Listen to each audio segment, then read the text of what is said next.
Starting your IPTV reselling journey involves understanding the basics of IPTV technology and its growing demand. The very first step is choosing a reliable IPTV provider. This will set the foundation for your business. You'll want to focus on providers who offer stability, a variety of channels, and excellent customer service support.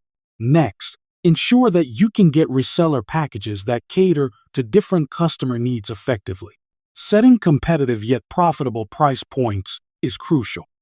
Analyze your competitors to set your pricing strategy. Marketing your IPTV services plays a significant role in attracting and retaining loyal customers. Harnessing social media platforms can massively boost your visibility. Use engaging content to capture attention. Establishing a unique brand identity will differentiate you from numerous other IPTV resellers out there.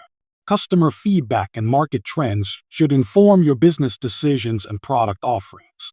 Maintaining customer trust involves regular updates and prompt resolution of technical issues.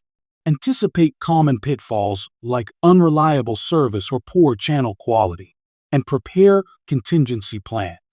Consider partnerships for exclusive content to offer something unique and appealing to your customers. Successful reselling hinges on patience and persistence. The market rewards those who consistently adapt. Innovate by integrating new technological advancements to stay ahead in the competitive IPTV market. Promote your services through existing IPTV reseller platforms like 2tv.store to reach wider audiences. Stay committed, continually learning and evolving with the industry to see tangible success in IPTV.